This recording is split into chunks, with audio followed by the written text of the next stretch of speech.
नमस्कार बच्चों, जय माता दी। आज हम लोग पढ़ने वाले हैं कक्षा 8वीं के विज्ञान का अध्याय 8, जिसका नाम है सूक्ष्म जीव एक अद्भुत संसार। इस अध्याय में हम लोग पहले भी कुछ सूक्ष्म जीवों के बारे में पढ़ चुके हैं। आज हम जिस सूक्ष्म जीव के बारे में पढ़ने वाले हैं उसका नाम है प्रोटोजोआ। जो प्रोटोजोआ जीव होते हैं वो एक कोशिकीय होते हैं। यहाँ आप चित्र में देख रहे होंगे कुछ प्रोटोजोआस के चित्र यहाँ पर दिए हुए हैं, जैसे कि ट्रिपैनोसोमा, अमीबा और पैरामीशियम आदि। तो ये जो प्रोटोजोआ सूक्ष्म जीव होते हैं वो एक कोशिकीय होते हैं और इनमें एक ही कोशिका के अंदर में सारी जीवन की क्रियाएं संपन्न होती हैं। इन्हें इसलिए जो है इनको प्राथमिक जंतु यानी एक कोशिका वाले जीव या प्रोटोजोआ कहा जाता है। आपने अमीबा, पैरामीशियम, यूगिलिना आदि के बारे में पढ़ा होगा। ये सभी आसानी से मिलने वाले एक कोशिकीय प्रोटोजोआ हैं।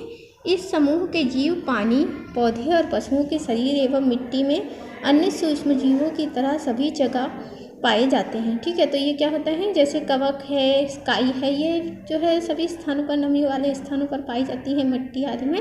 उसी प्रकार से प्रोटोजोआस जो होते हैं वो भी मिट्टी में नमी वाले स्थानों पर आसानी से पाए जाते हैं। कुछ प्रोटोजोआ एक या एक से अधिक झागे जैसी संरचनाएं भी इनके अंदर पाई जाती है। जैसे यहाँ पे देखिए ट्रिपैनोसोमा में और यूग्लिना में ये धागे जैसी संरचना है आपको, ये इसका नाम है फ्लैजेला। ये जो फ्लैजेला होता है ये प्रोटोजोआस को आगे गति करने के लिए सहायता करता है, जिसकी सहायता से ये पानी में चलते फिरते हैं। क्या आप जानते हैं कि मलेरिया रोग मादा एनोफिलीज मच्छर के काटने से होता है? मलेरिया जो बीमारी होती है हम सभी जानते हैं कि वो मच्छर के काटने से होती है, लेकिन कौन से मच्छर के काटने से होती है? मादा एनोफिलीज मच्छर की। ठीक है, और ये जो मच्छर होता है इसकी जो लार होती है उस लार में एक प्रोटोजोआ पाया जाता है जिसका नाम होता है प्लाज्मोडियम। ठीक है, ये जो है रोगाणु है किस रोग का? मलेरिया रोग का, है ना। तो ये प्लाज्मोडियम जो है ये मलेरिया रोग का वाहक होता है और जो मच्छर होता है उसके लार के साथ में जो है जो स्वस्थ व्यक्ति होता है उसके शरीर के अंदर पहुंच जाता है और वहां पर रोग को उत्पन्न करता है। कुछ अन्य यहाँ पर देखिए आपको प्लाज्मोडियम का जो है चित्र दिखाई दे रहा होगा, कैसा तर्कों के समान जो है इसका, नाव के समान जो है इसका चित्र दिखाई दे रहा है प्लाज्मोडियम का। ठीक है, साथ ही यहाँ पर एंट अमीबा नामक एक अन्य प्रोटोजोआ भी आपको दिखाई दे रहा होगा। ठीक है, कुछ अन्य प्रोटोजोआ भी मनुष्य और जंतुओं में रोग उत्पन्न करते हैं। ठीक है, ये हमारा प्लाज्मोडियम और एंट अमीबा, और यहाँ पर अब दिया है कुछ अन्य प्रोटोजोआ भी मनुष्यों में रोग उत्पन्न करते हैं, जैसे एंट अमीबा और जियार्डिया। इनके कारण जो है पेचिस नामक रोग होता है, जिसमें जो है शरीर में ज़्यादा जल जो है शरीर के बाहर निष्कासित होता है। तो प्रोटोजोआ जो है रोग के कारक होते हैं। ठीक, उसके बाद है जीवाणु। जीवाणु जो होते हैं वे हमारे आसपास सभी स्थानों पर पाए जाते हैं। सबसे पहले सन 1675 में एंटोनियो वान लुवेनहॉक नामक वैज्ञानिक ने अपने स्वयं के बनाए सूक्ष्मदर्शी की सहायता से जीवाणु को देखा था। तो जीवाणु की खोज किसने की थी? उसके खोजकर्ता थे एंटोनियो वान लुवेनहॉक। ठीक है, और जो जीवाणु होते हैं वो अलग अलग आकार के होते हैं। कुछ जो है धागे के समान लंबे होते हैं, कुछ तर्कों के समान होते हैं, कुछ गोलाकार, कुछ सर्पिलाकार। इस प्रकार से विभिन्न आकार के जीवाणु जो है प्रकृति में पाए जाते हैं। ठीक है, जीवाणु दो प्रकार के होते हैं, एक होते हैं हमारे लिए लाभदायक जीवाणु और दूसरे होते हैं हानिकारक जीवाणु। लाभदायक जीवाणु जंतुओं के शरीर में और पेड़ पौधों के शरीर में सहजीवी के रूप में रहते हैं तथा अपने लिए पोषण प्राप्त करके जंतुओं और पेड़ पौधों को कुछ उपयोगी उत्पाद प्रदान करते हैं। जैसे जो शाकाहारी जंतु होते हैं उनकी जो आंतें होती हैं उनमें पाए जाने वाले जीवाणु क्लोरोफिल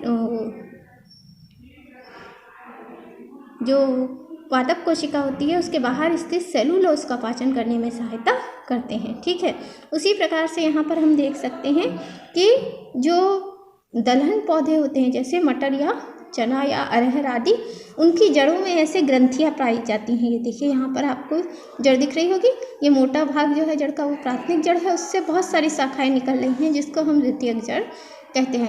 इन द्वितीयक जड़ों पर ऐसे गांठें पाई जाती हैं। अगर एक गांठ को हम लोग बड़ा करके देखें तो उस गांठ के अंदर ऐसे बहुत सारे जीवाणु, ये पिंक कलर का जो भाग आपको दिखाई दे रहा है ये क्या है? जीवाणु हैं। ऐसे बहुत सारे जीवाणु हमको दिखाई देते हैं। ठीक है, ये देखिए इस पिंक कलर के भाग के अंदर छोटे छोटे कोष्ठ हैं और इन कोष्ठों में जो है आपको ये सूक्ष्म जीवाणु दिखाई दे रहे होंगे। ये जीवाणु जो है नाइट्रोजन के स्थिरीकरण का कार्य करते हैं। जो दलहन पौधे होते हैं उनका मुख्य कार्य होता है प्रोटीन का निर्माण करना। प्रोटीन में जो है मुख्य रूप से नाइट्रोजन तत्व पाया जाता है। पौधा स्वयं नाइट्रोजन को ग्रहण नहीं कर सकता, तो ये जो जीवाणु होते हैं वो भूमि में उपस्थित नाइट्रोजन का स्थिरीकरण करके और पौधे को जो है प्रदान करते हैं। किसी ऐसे खेत या बगीचे में जाएं जहां मटर, चना, मेथी या किसी दलहन के पौधे लगे हों। उनमें से किसी एक पौधे की जड़ का अवलोकन करें। एक अन्य पौधा जो दलहन का ना हो उसकी भी जड़ों का अवलोकन करें, क्योंकि जो दलहन का नहीं होगा उसमें ऐसी जो ग्रंथियाँ हैं यानी गांठें हैं वो नहीं पाई जाएंगी। गठानों जैसे उभार कौन सी जड़ों में दिखाई देंगे? दलहन वाले पौधों में, है ना। चने, मटर और अन्य दलहन वाले पौधों की जड़ों में दिखाई देने वाली गठानों में राइजोबियम नामक जीवाणु रहता है। यह एक सहजीवी जीवाणु है। सहजीवी क्यों है? क्योंकि ये इन ग्रंथियों में रहता जरूर है लेकिन पौधे को कोई नुकसान नहीं पहुंचाता है, बल्कि जो वायुमंडल का स्वतंत्र नाइट्रोजन होता है उसका स्थिरीकरण करके पौधे को प्रदान करता है, जिससे पौधा जो है प्रोटीन के निर्माण में उपयोग करता है। ठीक है, इससे भूमि उपजाऊ हो जाती है। इसीलिए इस जीवाणु को यानी राइजोबियम को किसानों का मित्र भी कहते हैं। ठीक है, यहाँ पर कुछ क्रियाकलाप दिया हुआ है। आवश्यक सामग्री 2 कटोरियाँ। यहाँ पर दूध से दही बनाने का क्रियाकलाप दिया गया है। 2 कटोरियाँ लीजिए, उसमें थोड़ा गर्म दूध लीजिए, 1 कटोरी में दही को डालिए तथा दूसरी कटोरी में दही को मत डालिए। 4-5 घंटे बाद जब हम अवलोकन करते हैं तो हम पाते हैं कि जिस कटोरी में हमने दही डाला था उस कटोरी का जो दूध है वो दही में परिवर्तित हो गया है। ऐसा क्यों हुआ? दही में उपस्थित लैक्टोबैसिलस नामक जीवाणु दूध की शर्करा को अम्लीय पदार्थ में बदल देता है, जिससे दूध गाढ़ा होकर दही के रूप में बदल जाता है। ये जीवाणु हल्के गर्म दूध, ये जीवाणु जो है विशेष परिस्थिति में ही वृद्धि करते हैं। कितने इनके लिए एक निश्चित तापमान होता है, वो लगभग 37 डिग्री सेल्सियस होता है। इसीलिए दही जमाने के पहले उसे हल्के गर्म स्थान पर रखा जाता है तथा जमने के बाद दही को फ्रिज या किसी ठंडे स्थान में रख देते हैं, ताकि जीवाणुओं की संख्या बहुत ज़्यादा ना बढ़ जाए। ज़्यादा जीवाणुओं की संख्या बढ़ जाती है तो दही खट्टा हो जाता है। ठीक है, कुछ जीवाणु जंतुओं, गाय, हिरण आदि के शरीर, पहले ही मैंने आपको बताया है कि जो शाकाहारी जंतु होते हैं उनके आहार नाल में जीवाणु पाए जाते हैं जो कि सेलुलोज नामक पदार्थ का पाचन करते हैं। ये सेलुलोज नामक पदार्थ जो कोशिकाएं होती हैं पादपों की, पेड़ पौधों की, उनमें पाया जाता है। कुछ जीवाणु चमड़ा शोधन यानी कि चमड़े के ऊपर जो अवशेष लगा रहता है मांस आदि का, उसको अलग करने में फलों के रस या शर्करा से सिरका बनाने के लिए भी उपयोग किया जाता है। कभी कभी हमारे घर में रखी खाने की बासी चीज़ों से दुर्गंध आने लगती है। ठीक है, वो ऐसा क्यों होता है? क्योंकि वहाँ पर भी सूक्ष्मजीव यानी जीवाणु उत्पन्न हो जाते हैं और वो उनको जो है सड़ाना गलाना प्रारंभ कर देते हैं, विघटन की क्रिया प्रारंभ कर देते हैं।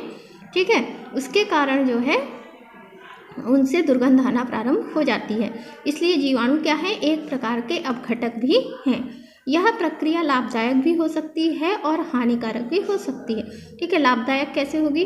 क्योंकि देखो प्रकृति में जो है बहुत सारे उत्सर्जी पदार्थ जैसे पेड़ पौधों की पत्तियाँ, है ना, पादप उत्पाद, जीव जंतुओं के मृत शरीर यहाँ वहाँ पड़े रहते हैं ना, उनको जैसे जंगल है, जंगल में जंतु मर जाएगा तो उसको कब तक वो वहाँ वैसे ही पड़ा रहेगा, है ना। उसको क्या करती है प्रकृति? जीवाणुओं के माध्यम से अपघटित करके पुनः भूमि के अंदर मिला देती है। ठीक है, यह विघटन की प्रक्रिया प्रदूषण से प्रकृति को मुक्त करती है। ठीक है, अपने तथा अपने परिवार के सदस्यों से चर्चा करें और अपनी कॉपी में लिखें कि खाद्य पदार्थों को सड़ने से कैसे बचाया जाता है। ठीक है, जीवाणु हमारे लिए उपयोगी ही नहीं हानिकारक भी होते हैं। कैसे बचाएंगे खाद्य पदार्थों को सड़ने से? तो जीवाणु होते हैं वो ऊष्मा और नमी वाले वातावरण में ज़्यादा वृद्धि करते हैं, तो उसके लिए हमको क्या करना चाहिए? कम तापमान वाले स्थानों पर भोज्य पदार्थों को रख देना चाहिए। ठीक है, या फिर उनको संरक्षित करना चाहिए भोज्य पदार्थों को। कैसे आप उसको संरक्षित कर सकते हो? जैसे आपने अचार डालना देखा होगा, है ना, अचार डालते हैं उसमें बहुत ज़्यादा नमक डालते हैं, उसको परिरक्षण विधि कहते हैं। जो परिरक्षण किया जाता है ज़्यादा नमक के कारण जो अचार में उपस्थित फल सब्जियाँ होती हैं उनकी सांद्रता में वृद्धि हो जाती है और वहाँ पर जीवाणु नहीं पनप पाते हैं। ठीक है, जीवाणु हमारे लिए उपयोगी ही नहीं हानिकारक भी होते हैं। बहुत सारे रोग ऐसे होते हैं जो जीवाणुओं के कारण ही पनपते हैं, जैसे हैजा, तपेदिक, टिटनस, निमोनिया, डिप्थीरिया, कुष्ठ रोग आदि जो है जीवाणुओं से होने वाले सामान्य रोग हैं। उसके पश्चात देखते हैं एक अन्य सूक्ष्मजीव जिसका नाम है विषाणु। ये अति सूक्ष्म जीव होते हैं, ठीक है, जीवाणुओं से भी ज़्यादा सूक्ष्म होते हैं। अन्य सूक्ष्म जीवों की तुलना में विषाणु इतने छोटे होते हैं कि इन्हें केवल इलेक्ट्रॉन सूक्ष्मदर्शी की सहायता से ही देखा जा सकता है। ये केवल अन्य पोषक जीवों के शरीर में ही वृद्धि कर सकते हैं। इनकी उपस्थिति का पता उन पोषक जीवों पर हो रहे उनके प्रभाव के द्वारा लगाया जा सकता है। ऐसे विषाणु जो पौधों में रहते हैं उन्हें वनस्पति वायरस कहते हैं, ठीक है। तो जो विषाणु होते हैं वो हमारे लिए हानिकारक ही होते हैं, कोई लाभदायक विषाणु नहीं होते हैं, ठीक है। और ये दो प्रकार के होते हैं, एक तो होते हैं जो वनस्पतियों में पाए जाते हैं वनस्पति वायरस, और दूसरे होते हैं जंतु वायरस, ठीक है। कुछ जंतु वायरस बैक्टीरियाज के अंदर भी पाए जाते हैं, इनको बैक्टीरियोफेज कहते हैं। बैक्टीरियोफेज वायरस गंगा जल में पाए जाते हैं, ठीक है। इस कारण जो गंगा जल है कभी भी सड़ता नहीं है, क्योंकि गंगा जल के अंदर जो बैक्टीरियोफेज होता है वो वहाँ पर उत्पन्न होने वाले बैक्टीरिया को क्या कर देता है, नष्ट कर देता है। जो वायरस होते हैं इन्हें सजीव कहा जाए अथवा निर्जीव, क्योंकि क्या होता है, वायरस जब उनके लिए अनुकूल परिस्थितियां होती हैं तो वो जीवित अवस्था में रहते हैं। यानी वायरस हमेशा किसी पोषक पदार्थ के किसी जीवित कोशिका के अंदर ही वृद्धि करता है। जब वह जीवित कोशिका के अंदर नहीं होता है तो वह वृद्धि करना बंद कर देता है। तो इसीलिए जीवित कोशिका के बाहर वो निर्जीव और जीवित कोशिका के अंदर सजीव है, इसीलिए इन्हें सजीव तथा निर्जीव के बीच की कड़ी कहा जाता है, क्योंकि पोषक कोशिका के बाहर ये निर्जीव कण की तरह होते हैं। अतः कुछ वैज्ञानिक इन्हें सजीव और निर्जीव के बीच की कड़ी भी मानते हैं। कुछ रोग जैसे सर्दी जुकाम, बुखार, फ्लू, नेत्र रोग यानी कंजक्टिवाइटिस जिन्हें हम आँख आना भी कहते हैं, रेबीज, पोलियो, खसरा, एड्स, है ना, और अभी कौन सा है, कोरोना, है ना। तो ये सब जो है विषाणु जनित यानी वायरस जनित रोग हैं। विषाणु अन्य जंतुओं और पौधों में भी अधिक रोग पैदा करते हैं, ठीक है। आपने टीवी, अखबार आदि में HIV यानी एड्स के बारे में सुना होगा।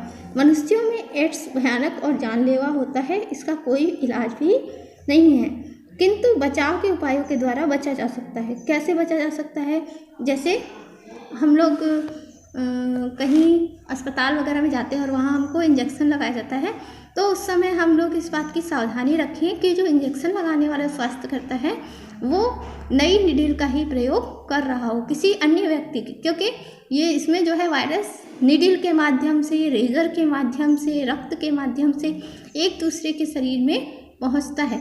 तो पुरानी नीडल का प्रयोग करने से, किसी अन्य के प्रयोग किए हुए रेजर का प्रयोग करने से, या बगैर एड्स की जांच किए रक्त चढ़ाने से यह रोग एक दूसरे से हो सकता है। तो ये सावधानियां रखने से जो है एड्स नामक रोग से बचा जा सकता है।